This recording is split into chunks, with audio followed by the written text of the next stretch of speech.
नमस्कार, मैं हूं राधा राणा और आप देख रहे हैं आर्यभट्ट टाइम्स। आज हम बात करेंगे उस मुद्दे की जिसने बिहार की सियासत को हिलाकर रख दिया है। एक तरफ सरहद पर शहीद हो रहे हमारे जवान, दूसरी तरफ उनके लिए श्रद्धांजलि देने के नाम पर सियासी चुप्पी और अब पटना की सड़कों पर लगे वो पोस्टर जो नीतीश सरकार से सीधा सवाल पूछ रहे हैं, शर्म करो सरकार। जी हाँ, हम बात कर रहे हैं उस पोस्टर वार की जिसने बिहार की राजधानी पटना को राजनीतिक अखाड़ा बना दिया है।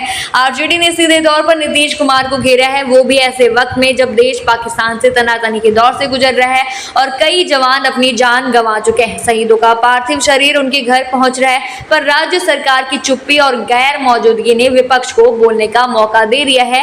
बात बुधवार की है जब सिवान के जवान राम बाबू सिंह का पार्थिव शरीर पटना एयरपोर्ट लाया गया, लेकिन चौंकाने वाली बात यह रही कि उस वक्त न तो मुख्यमंत्री नीतीश कुमार पहुंचे और न ही उनके दोनों डिप्टी सीएम। इस बात पर आरजेडी ने तीखा हमला बोला और कहा कि जब बिहार के लाल देश पर कुर्बान हो रहे हैं तब राज्य सरकार आंखें मूंद कर बैठी है। तेजस्वी यादव खुद एयरपोर्ट पहुंचे और शहीद को पुष्पांजलि अर्पित की, लेकिन उन्होंने वहीं से सरकार पर बड़ा सवाल खड़ा कर दिया। क्या सिर्फ राजनीति के वक्त ही सेना की याद आती है?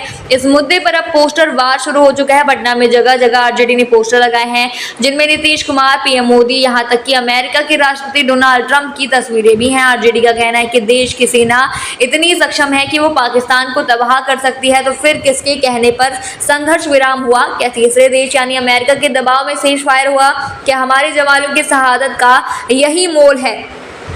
इन पोस्टरों में ये भी लिखा गया कि कुछ तो शर्म करो सरकार। बात सिर्फ एक जवान की नहीं है। ऑपरेशन सिंदूर के तहत अब तक बिहार के नवादा, नालंदा, छपरा जैसे इलाकों के कई जवान शहीद हो चुके हैं। नवादा के मनीष कुमार, नालंदा के सिकंदर राउत, बीएसएफ के सब इंस्पेक्टर मोहम्मद इम्तियाज, ये वो नाम है जिनके परिवार आज भी न्याय और सम्मान की उम्मीद में है, लेकिन सरकार की तरफ से संवेदना तक नहीं दिखाई गई। सिवान के राम बाबू सिंह की बात करें तो वो जम्मू कश्मीर में ड्यूटी पर थे, हालांकि एक सड़क दुर्घटना में घायल हुए और इलाज के दौरान उनका निधन भी हो गया था। उन्हें शहीद का दर्जा नहीं दिया गया, लेकिन क्या सिर्फ तकनीकी कारणों से सरकार संवेदना से भी हाथ खींच लेती है? जी हाँ, अब सवाल ये है कि क्या नीतीश कुमार की सरकार वाकई इस मुद्दे को नजरअंदाज कर रही है या फिर विपक्ष सिर्फ सियासी लाभ के लिए इसे उछाल रहा है?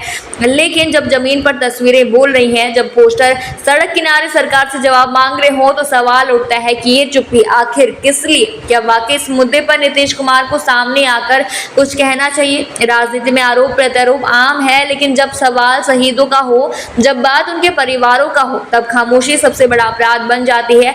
आज बिहार यही देख रहा है, एक तरफ पोस्टर बोल रहे हैं, दूसरी तरफ सत्ता चुप है।